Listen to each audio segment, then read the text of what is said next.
I'm going to cover another squat exercise called the bear squat. Now it's a great little exercise for improving your hamstring flexibility, but it also gives you a good little quad workout.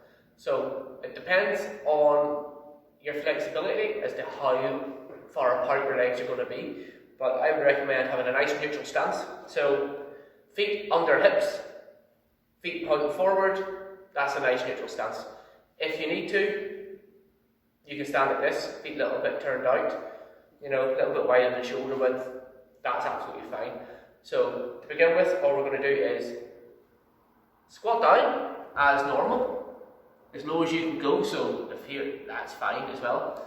Put your hands under your toes, try and straighten your legs, back into a squat, there you go, and stand up. So that's called a bear squat.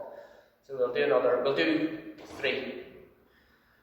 Squat down, hands under the toes, try and straighten your legs, back down, hands out, up, go down, hands under the toes, straighten the legs, back down and up. That's 1.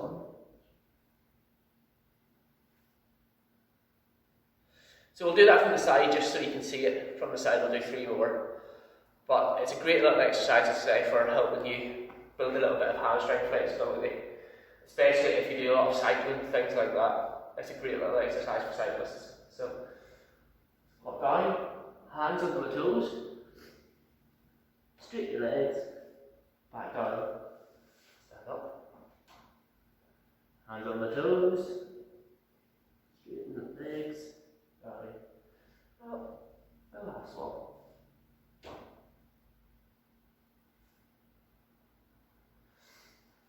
Now, if you can't get your legs straightened on the up part, that's absolutely fine. Just go to your limit of movement, and over time, it will increase. So give this a go and let us know what you think.